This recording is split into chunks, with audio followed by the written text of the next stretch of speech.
اهلا بيكم في اول فيديو في القناه واول فيديو انا بقدمه في محتوى او حاجه انا بحبها. ان شاء الله هنطلع كل يومين في رمضان كده نلخص لكم اهم احداث الحلقات بتاعه المسلسلات، ونلخص لكم ايه احسن مسلسلات وايه اوحشها، ايه اللي اتبعه وايه لا، وان شاء الله اكون خفيف على قلبكم كده ومش هطول عليكم. ويلا نخش في الفيديو ونبدا بقى باكتر مسلسلات حصل عليها ضجه او تريقه لما نزلت، زي مثلا مسلسل سوق الكانتو. اول ما نزل الناس قعدت تتريق وتقول لك ده بيكي بلايندر الغلابه ومش عارف ايه، بس مش عاوزين نحكم عليه قبل ما ينزل، وان شاء الله يكون من التوب فايف. انا بتوقع له كده ان شاء الله في المسلسلات.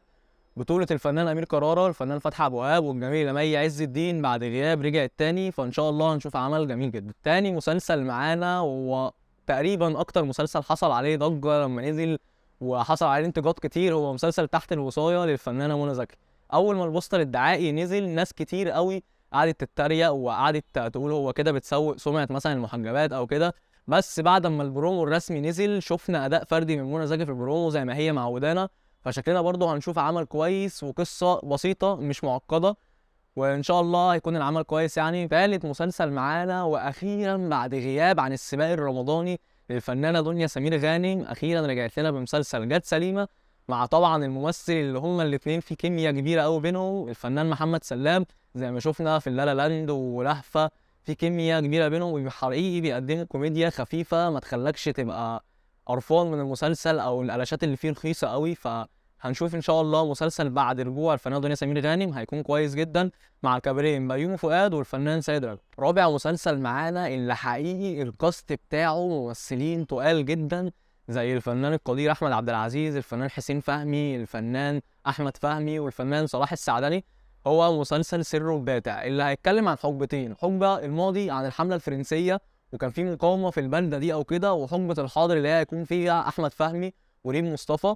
هيكون المسلسل متوقع له انه هيكسر الدنيا رمضان ده، وهو اكتر مسلسل انا متفائل له جدا. وخامس مسلسل معانا وهو مسلسل رسالة الامام للفنان خالد النبوي والفنانة اروى جودة.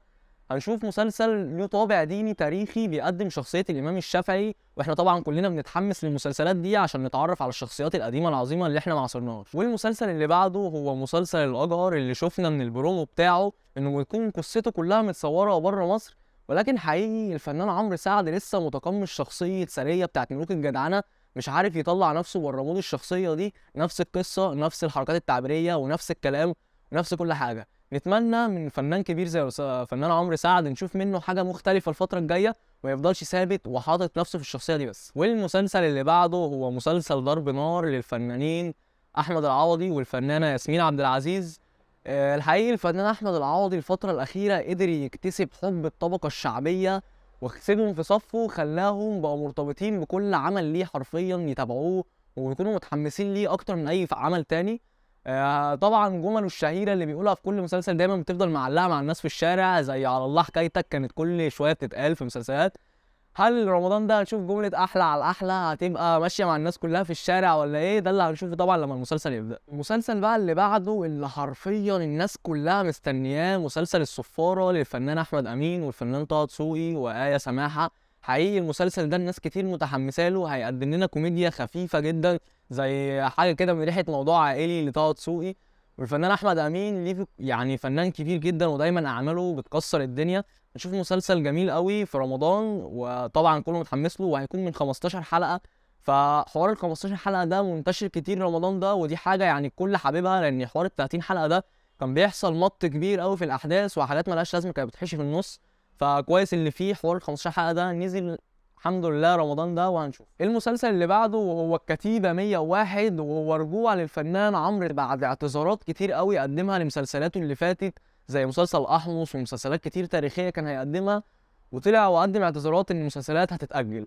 رجع لنا في الكتيبه 101 مع آسر ياسين، اللي حرفيا الاتنين عندهم كاريزما عاليه جدا قوي، فهتوقع المسلسل تقيل. وهو طبعا حاجه من ريحه الاختيار ومفيش الاختيار الجزء الرابع، فقدموا كتيبه 101. والمسلسل اللي بعده هو مسلسل جعفر العمده للفنان الكبير محمد رمضان، اللي ما حققش اي نجاح من ساعه مسلسل البرنس.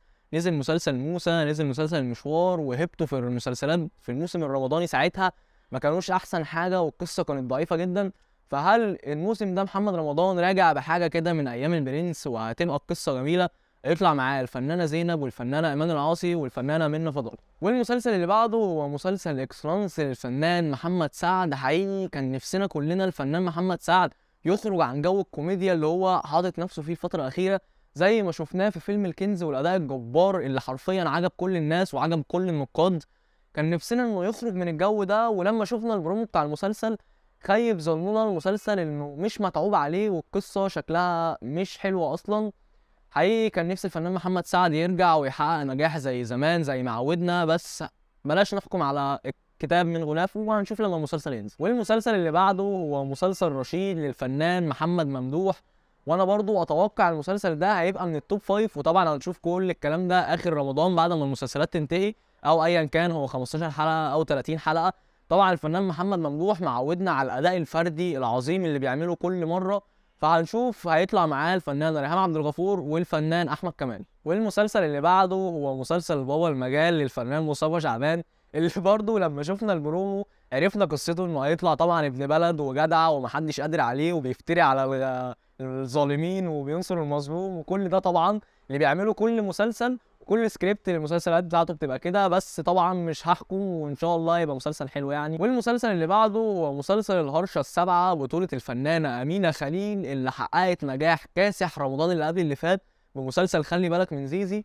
هيطلع معاها في المسلسل ده الفنان اللي شارك في أعمال ناجحة الفترة اللي فاتت هو الفنان محمد شاهين والفنانة أسماء جلال. والمسلسل اللي بعده وهو المسلسل اللي أنا بفضله شخصيا بعيدا عن التقييمات أو حاجة، هو مسلسل المداح، اللي طبعا حماده هلال زي ما عودنا في الجزء الاول والثاني بيقدم قصه عظيمه جدا، وكل الممثلين حرفيا بيقدموا اداء فردي جميل في المسلسل. المسلسل هتبقى تقريبا قصته انه هيخلف هو وهبه مجدي ولد في المسلسل وهيكون ملعون، وهتحصل بقى احداث كتير. طبعا حماده هلال بيخليك في نهايه الحلقه بتبقى عاوز تجري اليوم عشان تعرف بدايه الحلقه اللي بعدها بحماس، وبتبقى منتظر الحلقه بشغف كبير جدا. طبعا في كاست تقيل قوي اتضاف للمسلسل زي الفنان محمد رياض، الفنان احمد ماهر، والفنان الكبير احمد زكي. جمعت لكم بقى المسلسلات كلها اللي هتبقى مكونه من 15 حلقه، ومسلسل جت سليمه، ومسلسل تحت الوصايه، مسلسل مذكرات زوج، ومسلسل تلت التلاته للفنانه غادة عبد الرازق، مسلسل الصفاره، ومسلسل علاقه مشروعه للفنان ياسر جلال. وبس كده خلصت الحلقه. يا رب تكونوا استمتعتوا، قدمت لكم معلومات بسيطه لان مفيش معلومات كتير نزلت عن المسلسلات. رمضان كريم عليكم، وان شاء الله اشوفكم في بدايه رمضان، وسلام.